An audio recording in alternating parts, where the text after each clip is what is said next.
तो समांतर चतुर्भुज के आगे है आयत या फिर रेक्टेंगल। चलिए आयत या रेक्टेंगल को समझ लेते हैं कि आखिरकार रेक्टेंगल या आयत होता है तो क्या होता है। ठीक है, तो इसमें आप लोगों का और एक गुण ऐड हो जाएगा। जैसे आप लोग देखें समलंब चतुर्भुज में केवल एक गुण था कि उसकी एक जोड़ी समभुजा समांतर हो रही थी।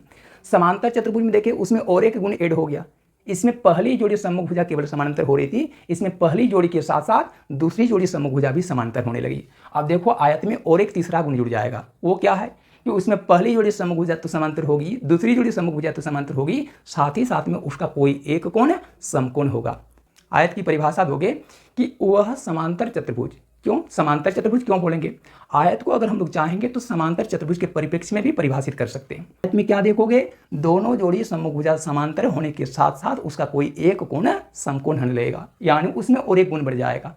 ठीक है, जैसे उदाहरण के लिए हम लोग एक ड्राइंग बनाना चाहेंगे किसी एक आयत के लिए, तो मान के चलिए एक आयत का ड्राइंग यहाँ पर हम तैयार कर लें। तो ध्यान दोगे इसमें पहली जोड़ी तो समभुजा समांतर हुई ही, साथ ही साथ में इसकी दूसरी जोड़ा समभुजा भी क्या हो गई, समांतर हो गई। तो पहली जोड़ी समभुजा समांतर होने के साथ साथ दूसरी जोड़ी समभुजा भी इसमें समांतर हो गई। इसका नामकरण हम लोग PQRS के रूप में कर दिए। तो चतुर्भुज PQRS में क्या देख रहे हैं हम लोग, इसकी जो पहली जोड़ी समभुजा है PQ और SR वो क्या है, एक दूसरे के समानांतर में है।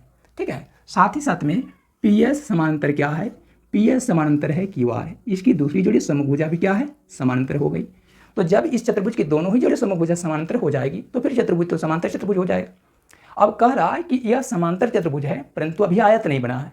ठीक है, अब यह आयत कैसे बनेगा, तो इसका जैसे ही कोई एक कोण समकोण हो जाएगा तो वो समांतर चतुर्भुज से आगे निकल कर क्या बन जाएगा, आयत बन जाएगा। तो मान के चलिए इस ड्राइंग में अगर हम लोग P कोण को समकोण बना देंगे या 90 डिग्री के माप का बना देंगे तो PQRS एक समांतर चतुर्भुज से आगे निकलकर आयत बन जाएगा।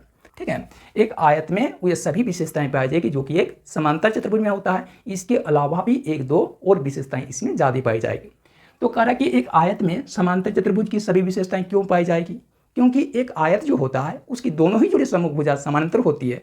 इस वजह से एक आयत को आप समांतर चतुर्भुज भी कर सकते हो, लेकिन वो विशिष्ट प्रकार का समांतर चतुर्भुज है। तो एक समांतर चतुर्भुज के सारे गुण आयत में पाए जाएंगे।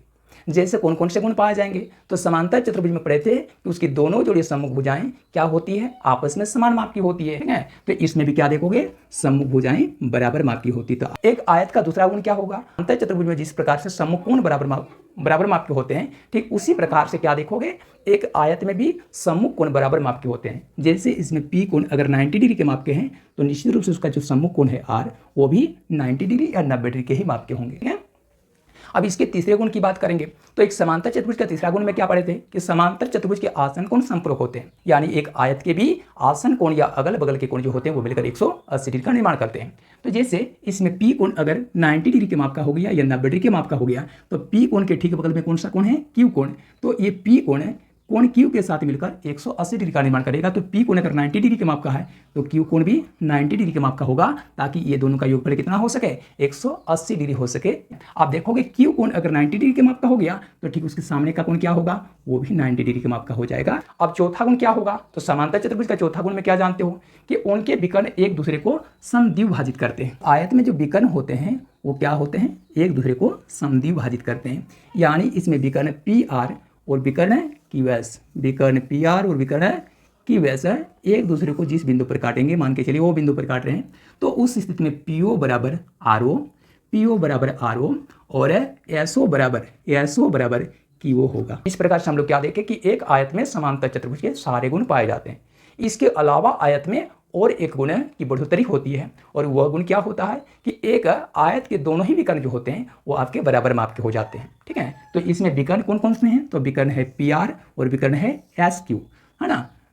विकर्ण PR तथा विकर्ण, यहाँ विकर्ण लिखेंगे, तथा विकर्ण PR बराबर क्या हो जाएगा, SQ हो जाएगा। ठीक है, ये दोनों विकर्ण भी आपस में समान होते हैं। ये हो गए आयत के पांचवा विशिष्ट गुण। ठीक है, अब आयत के आगे हम लोग का क्या है, आयत के आगे अगला जो चतुर्भुज है वो वर्ग या एस्क्वायर का। तो वर्ग या एस्क्वायर क्या है, वर्ग की परिभाषा कैसे दोगे, तो वर्ग की परिभाषा अगर चाहेंगे तो आयत के परिप्रेक्ष्य में दे सकते हो। यानी आयत के गुण में और एक गुण ऐड हो जाता है या जुड़ जाता है तो संबंधित आयत वर्ग कहलाता है। ठीक है, तो वर्ग की परिभाषा क्या दोगे, तो वह आयत जिसकी सभी भुजाएं समान माप की हो, वर्ग या एस्क्वायर कहते हैं। ठीक है। यानी कहने का मतलब है जब वर्ग को हम लोग आयत के परिप्रेक्ष्य में परिभाषित करेंगे तो एक वर्ग में आयत के सारे गुण पाए जाएंगे और साथ ही साथ में आयत के ही गुण नहीं पाए जाएंगे बल्कि समांतर चतुर्भुज के भी गुण पाए जाएंगे, और न केवल समांतर चतुर्भुज के गुण पाए जाएंगे बल्कि एक वर्ग में चाहो तो समलंब के भी गुण पाए जाएंगे। ठीक है, तो एक वर्ग की जो है परिभाषा क्या दोगे, वह आयत जिसकी चारों ही भुजाएं समान माप की हो। जैसे उदाहरण के तौर पर हम लोग एक ड्राइंग बनाना चाहेंगे, जब इसकी दोनों ही जो सम्मुख भुजा आपस में समानांतर हो गई तो उस स्थिति में वो क्या हो गया, अभी तो नाम देंगे हम लोग समांतर चतुर्भुज का। अब समांतर चतुर्भुज में से जैसे कोई कोण इसका समकोण कर देंगे, मान के चलिए एक कोण को समकोण कर देंगे तो ये समांतर चतुर्भुज से आगे निकल जाएगा, नाम हो जाएगा इसका आयत। आप ध्यान दोगे, इसको तो आयत कह दिए, लेकिन इस आयत की विशेषता क्या है। ऐसे तो नॉर्मली पढ़े हो कि आयत की आमने सामने की भुजाएं समान माप की होती है, लेकिन यह जो आयत हम बनाए हैं वो एक विशेष प्रकार का आयत है। तो इस आयत की खासियत या विशेषता क्या है न, इस आयत की चारों ही भुजाएं समान माप की है। कहने का मतलब है इसमें भुजा AB की माप, भुजा BC की माप, भुजा CD की माप और भुजा DA की माप, चारों की चारों ही भुजाएं एक ही समान माप की अगर हो गई तो यह आयत वर्ग कहलाता है। चारों ही चतुर्भुज एक दूसरे से क्या है, जुड़ा हुआ है या फिर संबंधित है। लेकिन पांचवा प्रकार का जो चतुर्भुज है समचतुर्भुज, वो अपने आप में एक अलग तरह का चतुर्भुज है।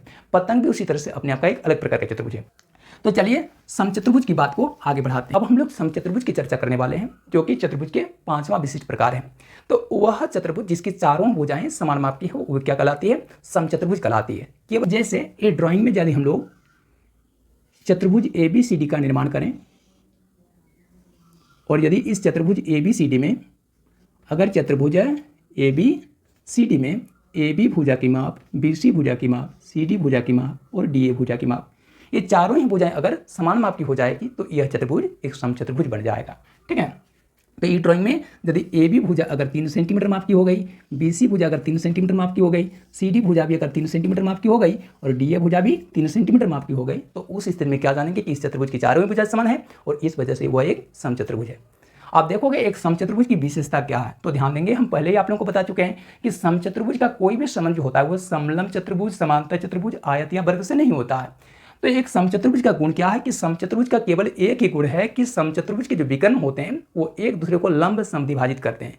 यानी वे विकर्ण एक दूसरे को जिस बिंदु पर काटते हैं उस बिंदु पर संबंधित विकर्ण समद्विभाजित तो हो जाते हैं, साथ ही साथ में वहां पर वो समकोण की रचना करते हैं। ठीक है, जैसे इस आकृति में अगर विकर्ण BD को ले लेंगे, विकर्ण BD और विकर्ण AC को ले लेंगे, तो विकर्ण BD और AC अगर एक दूसरे को मान के चले वो बिंदु पर काट रहा है तो उससे क्या होगा कि वो बिंदु पर BD विकर्ण का भी समद्विभाजन होगा और AC विकर्ण का भी समद्विभाजन हो जाएगा। ठीक है, यानी इसमें BO भुजा समचतुर्भुज ABCD में क्या क्या होगी, तो पहला नंबर तो ये होंगे कि ये विकर्ण एक दूसरे को समद्विभाजित करेंगे, यानी BO भुजा और DO भुजा आपस में क्या होगी, समान होगी, है ना। यानी रेखाखंड BO और DO वो आपस में समान होंगे, पहला। और दूसरे नंबर में AO और CO की माप भी आपस में क्या हो जाएगी, इसमें समान होगी।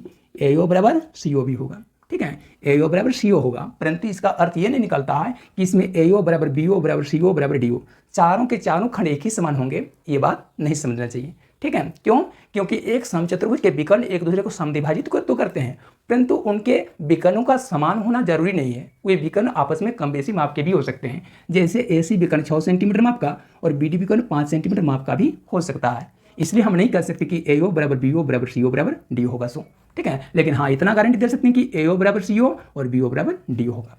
ठीक है, तो ये तो समद्विभाजन की बात हो गई, लेकिन लंब समद्विभाजन करते हैं। यानी कहने का मतलब है यहाँ पर देखोगे 90 डिग्री की रचना में ही वो एक दूसरे को काटते हैं। यहाँ 90 डिग्री का कोण बनता है, इस ओर भी 90 डिग्री का कोण बनता है, इधर भी 90 का कोण बनता है और इस ओर भी देखोगे तो वो 90 डिग्री का ही कोण बनता है।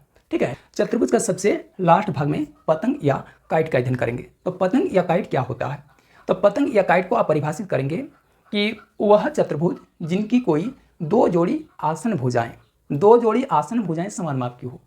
ऐसे तो आसन जोड़ी सम्मुख भुजाओं की बात करोगे तो उसमें 4 भुजाएं क्या होती है, आसन युग्म में आ जाती है। जैसे ये ड्राइंग में देखोगे,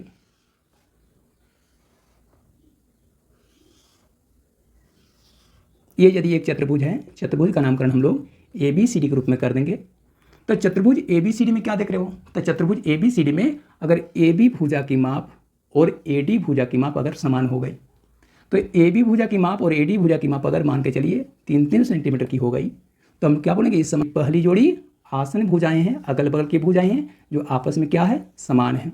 यानी पतंग ABCD में आसन भुजाएं